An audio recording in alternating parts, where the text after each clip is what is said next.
بزرگوں اور بھائیوں، پہلے تو ایک مسئلہ سمجھ لو، ہم حنفیوں میں بلکہ دیوبندیوں میں یہ طریقہ چلا ہوا ہے کہ لوگ پہلے صف میں کھڑے ہو جاتے ہیں، امام صاحب بھی مصلی پہ آ جاتے ہیں، پھر اقامہ شروع ہوتا ہے، یعنی تکبیر شروع ہوتی ہے۔ اور یہ جو ہمارے بریلوی بھائی ہیں ان کے یہاں الٹا ہے، ان کے یہاں سب سے پہلے اقامہ کہنے والا کھڑا ہوتا ہے، اور جب وہ کہے حیا علی الصلاۃ، نماز کے لیے آؤ، تب لوگ بھی کھڑے ہوتے ہیں اور امام صاحب بھی اٹھ پر مصلی پر آتے ہیں۔ اس سے پہلے کوئی کھڑا نہیں ہوتا، سب بیٹھے رہتے ہیں۔ یہ جو بریلوی بھائیوں کا طریقہ یہ بھی غلط ہے، اور ہمارا طریقہ ہے یہ بھی غلط ہے، اس کو سمجھنا ہے۔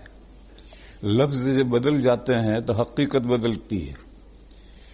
یہ جو تکبیر ہے اس کو ہم اردو میں تکبیر کہتے ہیں، کیونکہ پہلا لفظ اللہ اکبر ہے۔ عربی میں اس کو تکبیر نہیں کہتے، عربی میں اس کو کہتے ہیں اقامہ۔ یہ جو مولانا صاحب ہیں یہ جانتے ہیں کہ اقامہ کے معنی کھڑا کرنا، اور جب تک اقامہ شروع نہیں ہوا، کھڑا کرنا نہیں پایا گیا تو لوگ کیوں کھڑے ہوتے ہیں؟ یہ دیوبندیوں کا طریقہ غلط ہے۔ بھئی اقامہ پہلے شروع ہو، وہ کھڑا کرے تو لوگ کھڑے ہوں، پھر امام صاحب بھی اٹھ پر مصلی پر آئیں، اور صفیں درست کرنی ہیں تو اقامہ کے بعد صفیں درست کی جائے۔ جو اعلان کرنا، جیسے امام صاحب نے اعلان کیا، ٹھیک کیا۔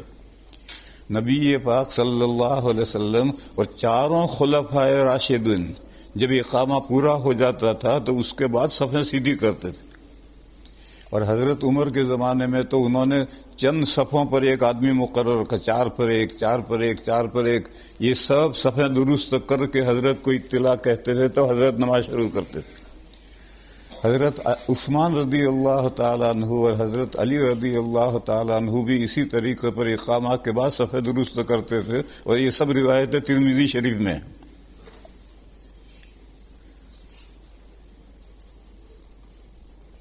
اور آج کل ایک رسم بن گئی ہے کہ امام صاحب نے دائیں طرف دیکھ لیا، بائیں طرف دیکھ لیا، بس دیکھ لیا، ہو گئی صفیں سیدھی۔ ارے اس طرح صفیں سیدھی نہیں ہوتی ہیں، ہدایت دو۔ اگر اتنی بڑی مسجد ہے، ممبر پہ چڑھ کر دیکھو کہ کون آگے پیچھے کھڑا ہے، کون کندھے ملا کر نہیں کھڑا، ان کو ہدایت دو۔ دارالعلوم دیوبند کے صدر مفتی حضرت مفتی سید مہدی حسن صاحب قدس سرہ، ایک چھتے کی مسجد کہلاتی ہے، دارالعلوم کے قریب میں ہے، اس میں معذوروں کے لیے اور جو لوگ پیچھے رہ گئے ہیں ان کے لیے جمعہ کی نماز ہوتی تھی۔ اصل جمعہ کی نماز جامع مسجد میں ہوتی تھی۔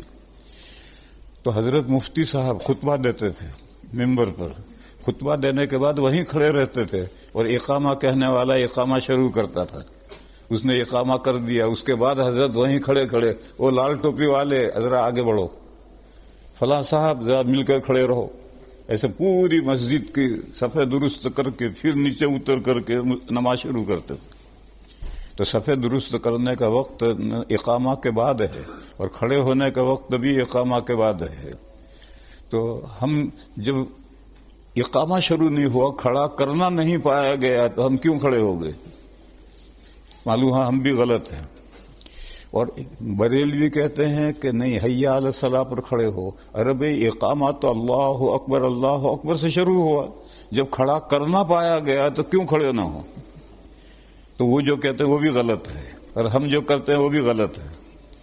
صحیح کیا ہے؟ جب وقت ہونے والا ہو اور 5 سیکنڈ رہ جائیں تو اقامہ کہنے والا فوراً کھڑا ہو کر اقامہ شروع کر دے، پھر اس کے بعد لوگ کھڑے ہوں، اور امام صاحب کو صفیں درست کرنی ہو، 1-2 صفیں ہوں تو اس میں تو خاص کرنے کی ضرورت نہیں پیش آتی، مگر عید میں، جمعہ میں لمبا مجمع ہوتا ہے تو وہاں پوری صفیں درست کرنے کی ضرورت ہوتی ہے۔ تو حضرت مفتی صاحب ممبر پر ہی کھڑے رہتے تھے، اور اقامہ ختم ہونے کے بعد پوری مسجد کی صفیں درست کر کے پھر نیچے آ کر نماز شروع کرتے۔